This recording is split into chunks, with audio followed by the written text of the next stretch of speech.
Lucas 19 del 28 al 44. Cuando nosotros hablamos de excelencia, hermanos, cada uno de ustedes debiera crear una imagen de lo que es excelencia, la experiencia que usted ha tenido en su vida con la excelencia. Si usted visitó una oficina del gobierno y lo atendieron rápido y bien, pues usted se siente satisfecho porque hubo excelencia en el trato. Si usted tiene una garantía de un producto y ese producto pues falla, ¿verdad? Y la garantía le hacen que le den otro producto nuevo, pues usted se siente satisfecho por la excelencia de esa garantía. Saben, hermanos, el cine mexicano llegó a su cenit en los años 50, a su excelencia, lo que se conoce como la época de oro del cine mexicano. Sus películas, sus artistas, sus tramas recorrían Latinoamérica y el mundo. Llegó a superar a Hollywood en muchos renglones, principalmente por la excelencia del trabajo. El plan de Dios es excelente, no tiene fallas. Para nosotros posiblemente tiene fallas, o cosas que, caramba, yo lo hubiera hecho así. Pero el plan de Dios es excelente. Y en medio de ese plan de Dios, en medio de la ejecución del plan de Dios y de la soberanía de Dios, en el caso que vamos a hablar en esta tarde, este se llevó a cabo entre lágrimas y entre niños, que sería el título de mi sermón, entre lágrimas y entre niños. Y aunque suena, cuando usted oye entre lágrimas y entre niños, puede sonar que usted está en una guardería, ¿verdad? En un kinder, que es lo que hay, lágrimas y niños, o posiblemente en un hogar donde hay 3 o 4 muchachos que no se controlan y hay lágrimas y niños. Pero en la excelencia que vamos a hablar en esta tarde, vamos a ver que no está exenta la excelencia de la lágrima profusa y de la presencia inocente y de la fe fuerte e inocente de un niño. Oramos. Gracias, Señor. No entiendo tus misterios. Nunca lo entenderé. Me alegro por no entenderlos.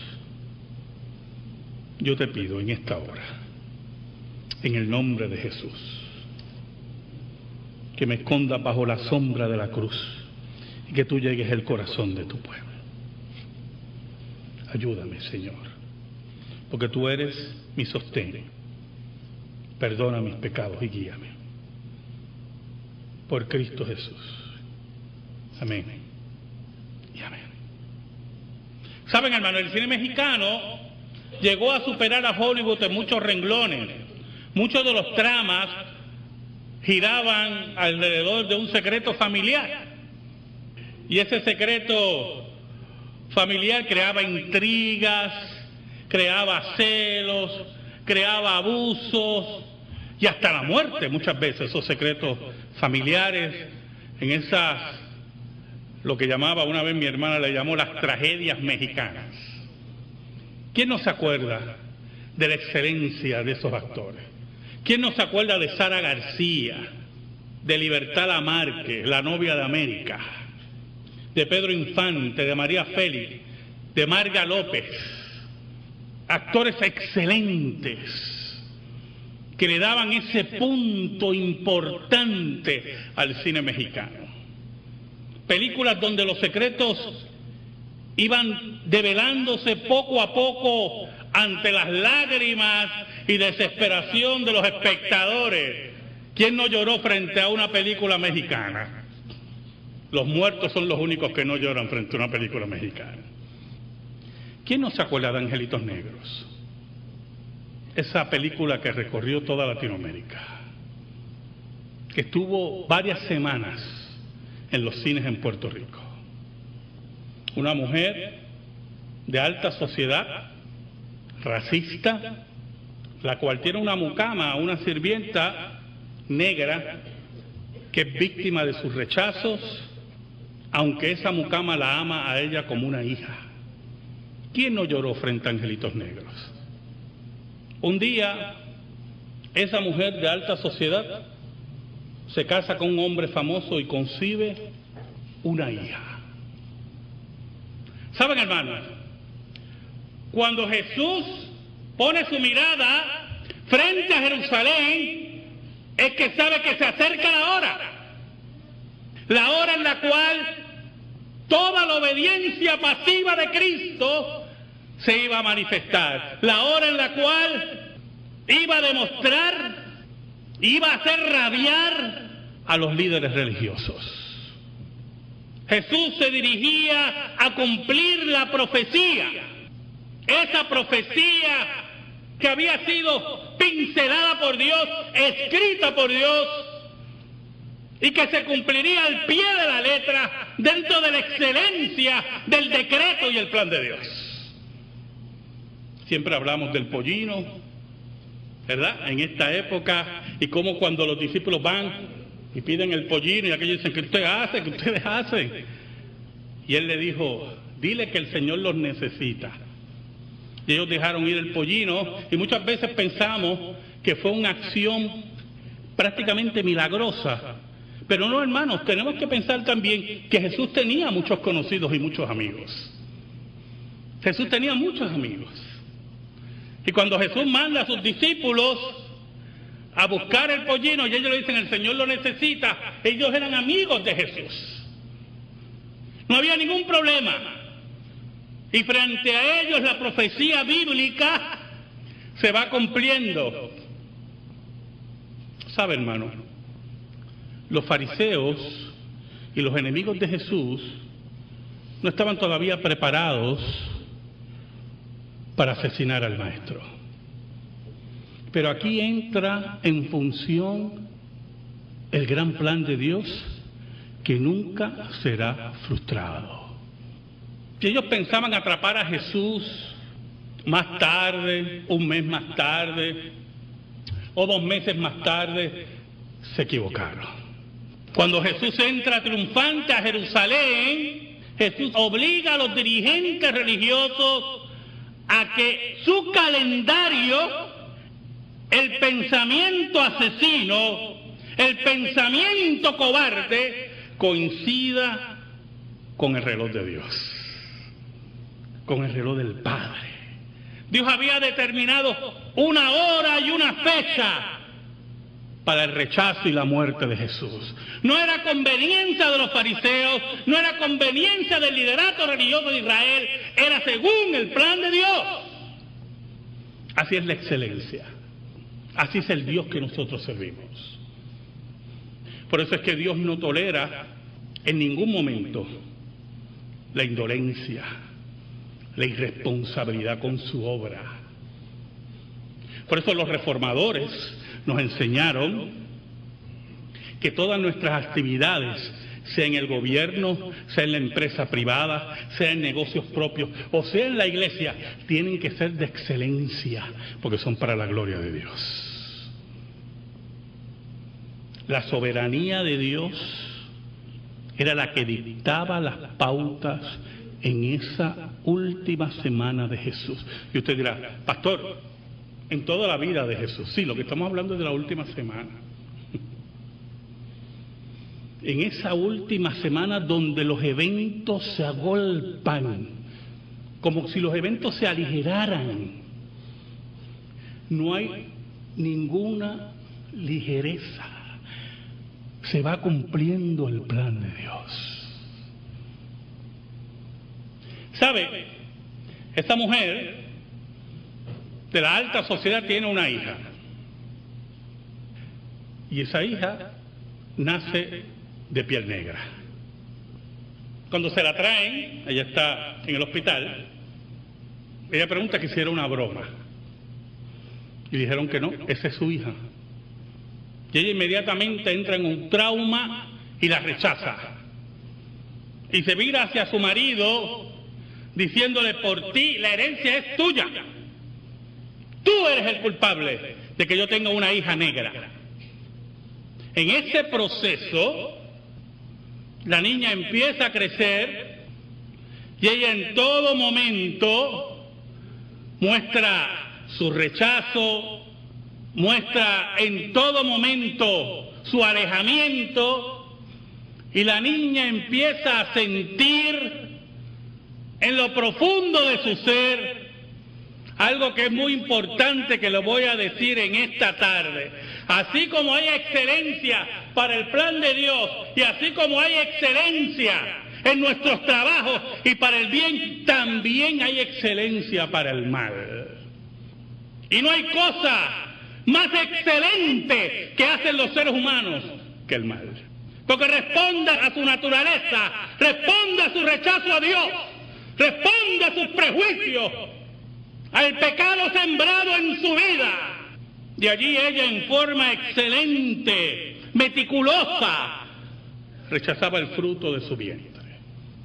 Y usted se imagina, los que vieron la película, y los que no la vieron les exhorto que la vean, ver a una niña pequeña, 2 o 3 años, ver las escenas de rechazo y rechazo, y el padre defendiendo a su hija, ella continuamente con palabras de rechazo, con palabras de odio. En la entrada triunfal de Cristo vemos el triunfo también de la profecía bíblica, el cumplimiento y el triunfo de la profecía bíblica, que el Mesías entraría a Jerusalén cabalgando en un pollino, y allí frente a Israel mismo la profecía bíblica se cumplía.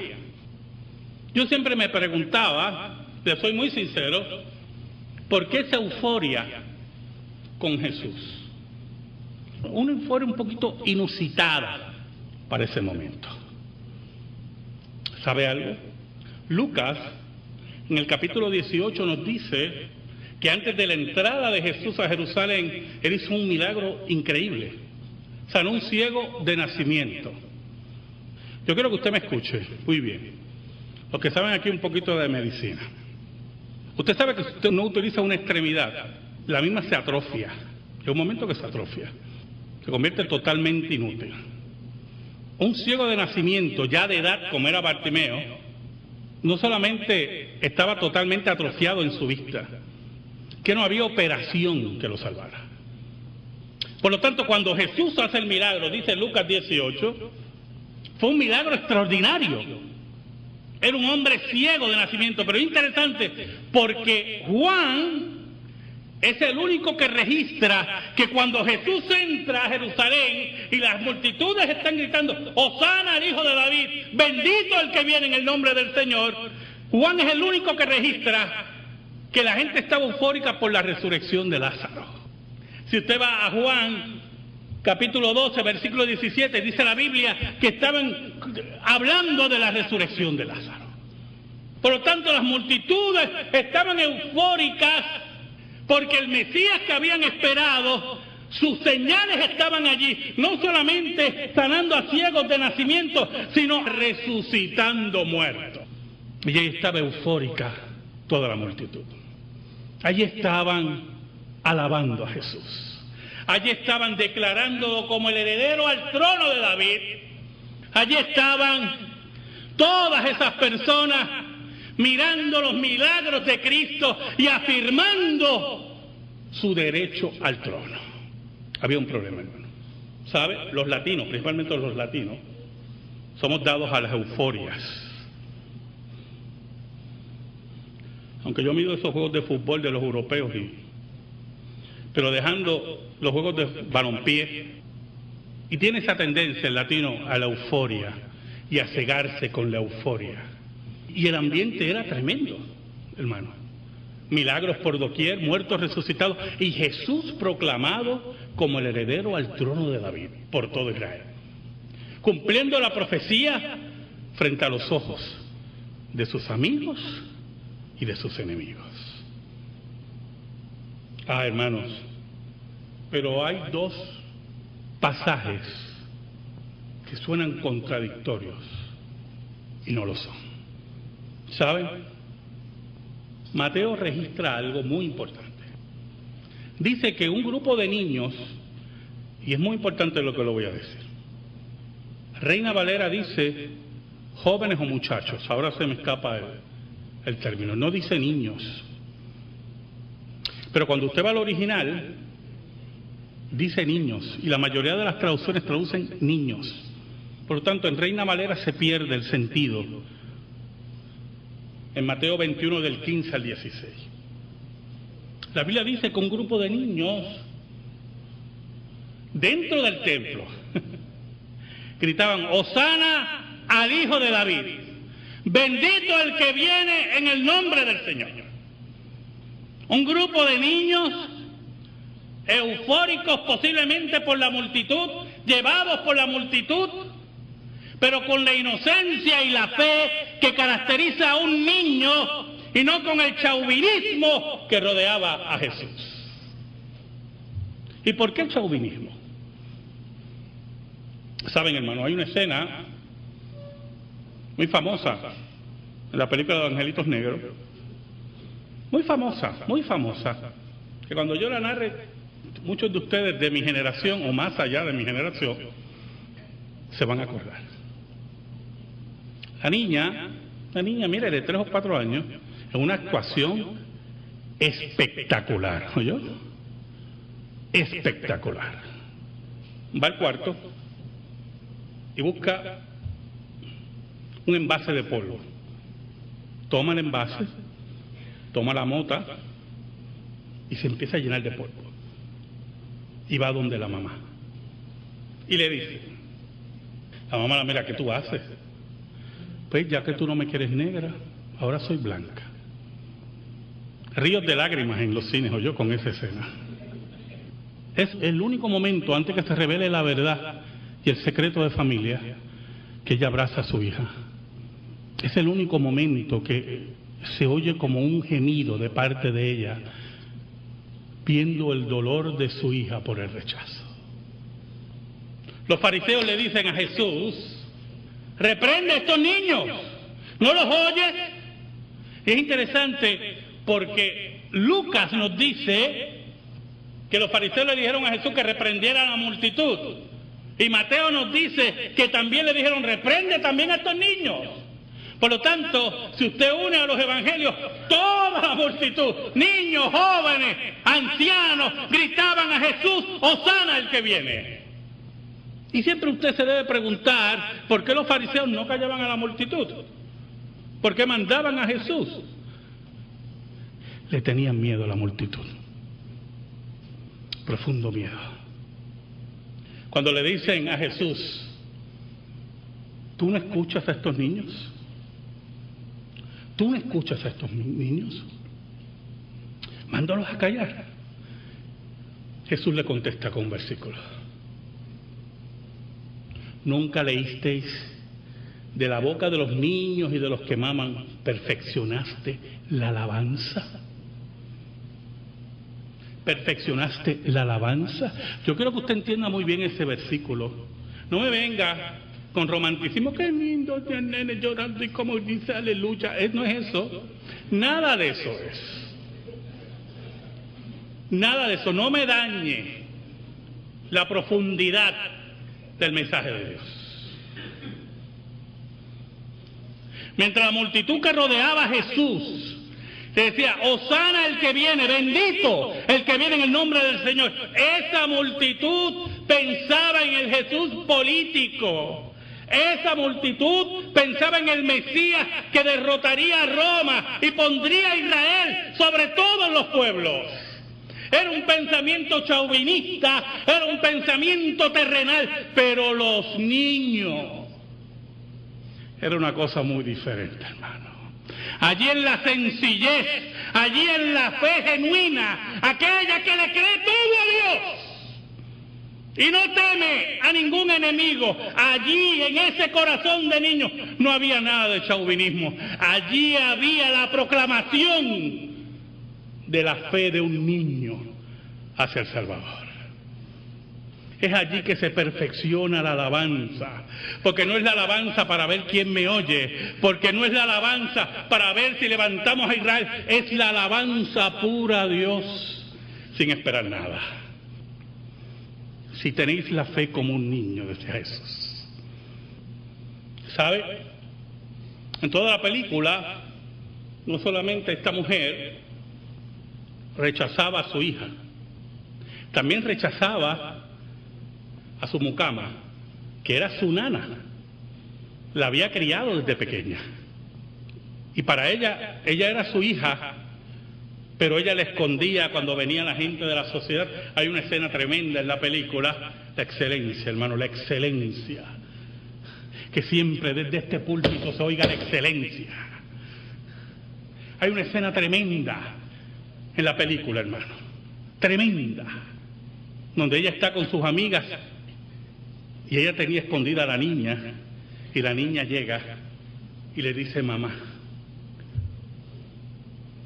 Y sus amigas, que también eran un grupo de brutas racistas, porque para ser racista hay que ser bruto, la miran así y ella le dice, soy tan desgraciada. Y escondía a la mucama y la rechazaba, que le dispensaba cariños. Y rechazaba a su hija con el amor de niño. En un momento Jesús está cerca de Jerusalén y empieza a llorar profusamente. Yo me acuerdo de una época, posiblemente voy a decir algo que no es muy significativo, pero yo me acuerdo que cuando mis hermanas y mis primas, porque en casa era que los nenes no lloran, el cuento ese de hadas, que los hombres no lloran, cuando mis hermanas y mis primas lloraban, se tapaban la cara. Siempre fue así. Hay un cuadro de Jesús llegando a Jerusalén y él está allí llorando con sus manos tapándole la cara. Y Jesús dice en versículo 42, oh, si también tú conocieses a lo menos en este día lo que es para tu paz. ¿Qué paz? ¿Qué paz, hermano? ¿Qué era para la paz de Jesús? Si tú reconocieras, decía Jesús, entre lágrimas, entre los gritos de los niños, entre los gritos de la multitud, que él sabía lo que quería. Añade el maestro, mas ahora está encubierto de tus ojos, no lo vas a entender. Porque vendrán días sobre ti cuando tus enemigos te rodearán con vallado y te sitiarán y por todas partes te estrecharán. Allí estaba la multitud gritando sana, allí estaba la multitud señalando a Jesús, allí estaba la multitud sin querer gritar, más allá de lo que Jesús sabía que debían haber gritado. Pero solamente en su corazón estaba el Rey terrenal, y Jesús lo sabía. Cuando debía ser un momento de fiesta, Jesús está llorando. Y solamente encontró en el corazón de los niños la verdadera adoración. Se acerca la hora que iba a ser tarde. ¿Sabe algo, hermano? Al final de la película, esta mujer tiene una discusión, sinceramente no me acuerdo si era con su esposo, y en la discusión interviene su nana, y ella discutiendo la empuja y cae por las escaleras. En ese momento su esposo le dice, esa es tu madre. Y ella en la histeria y en las lágrimas mira al sacerdote, y el sacerdote le dice, así mismo es. Era tarde, hermano, para pedir perdón. Cuando se acercó a ella, le quedaban minutos de vida. Minutos de vida. Esa madre que la había concebido en una relación ilícita. Esa madre que fue escondida porque era negra. Decidió nunca alejarse de su hija y prefirió la posición de sirvienta antes de alejarse del amor que iba a dispensar a su hija. Jesús le está diciendo a Israel, va a ser tarde. Entre lágrimas y niños, Jesús le decía, viene la hora que será tarde. Los ejércitos de Roma rodearán a Jerusalén. Y en el versículo 44 dice: y te derribarán a tierra y a tus hijos dentro de ti, y no dejarán en ti piedra sobre piedra, por cuanto no conociste el tiempo de tu visitación. No conociste que allí estaba Dios. No conociste que el que recibiste no era un simple político, era Dios mismo. No reconociste al Mesías que podía darte la paz, la verdadera paz, porque él no era un Mesías político de guerra contra Roma, sino el príncipe de paz. Allí, hermano, entre lágrimas y niños, Jerusalén vio a su Mesías y solamente vio a un político.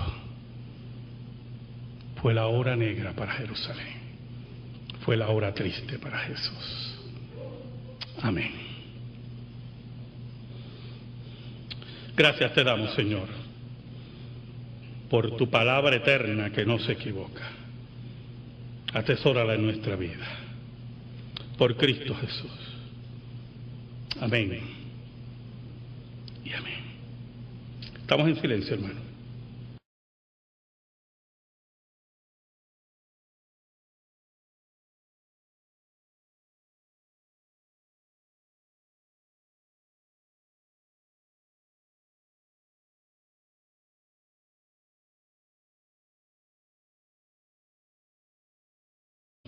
Llegó a su cenit en los años 50, a su excelencia, lo que se conoce como la época de oro del cine mexicano. Sus películas, sus artistas, sus tramas recorrían Latinoamérica y el mundo. Llegó a superar a Hollywood en muchos renglones, principalmente por la excelencia del trabajo. El plan de Dios es excelente, no tiene fallas. Para nosotros posiblemente tiene fallas, o cosas que, caramba, yo lo hubiera hecho así. Pero el plan de Dios es excelente. Y en medio de ese plan de Dios, en medio de la ejecución del plan de Dios y de la soberanía de Dios, en el caso que va de un niño. Oramos. Gracias, Señor. No entiendo tus misterios. Nunca lo entenderé. Me alegro por no entenderlos. Yo te pido en esta hora, en el nombre de Jesús, que me escondas bajo la sombra de la cruz y que tú llegues al corazón de tu pueblo. Ayúdame, Señor, porque tú eres mi sostén. Perdona mis pecados y guíame. Por Cristo Jesús. Amén. Y amén. Saben, hermano, el cine mexicano llegó a superar a Hollywood en muchos renglones. Muchos de los tramas giraban alrededor de un secreto familiar. Y ese secreto familiar creaba intrigas, creaba celos, creaba abusos y hasta la muerte muchas veces. Esos secretos familiares, en esas, lo que llamaba una vez mi hermana, le llamó las tragedias mexicanas. ¿Quién no se acuerda de la excelencia de esos actores? ¿Quién no se acuerda de Sara García, de Libertad Lamarque, la novia de América, de Pedro Infante, de María Félix, de Marga López? Actores excelentes que le daban ese punto importante al cine mexicano. Películas donde los secretos iban develándose. Lucas 19, del 28 al 44. Cuando nosotros hablamos de excelencia, hermanos, cada uno de ustedes debiera crear una imagen de lo que es excelencia, la experiencia que usted ha tenido en su vida con la excelencia. Si usted visitó una oficina del gobierno y lo atendieron rápido y bien, pues usted se siente satisfecho porque hubo excelencia en el trato. Si usted tiene una garantía de un producto y ese producto pues falla, ¿verdad? Y la garantía le hacen que le den otro producto nuevo, pues usted se siente satisfecho por la excelencia de esa garantía. ¿Saben, hermanos? El cine mexicano, vamos a hablar en esta tarde, se llevó a cabo entre lágrimas y entre niños, que sería el título de mi sermón, entre lágrimas y entre niños.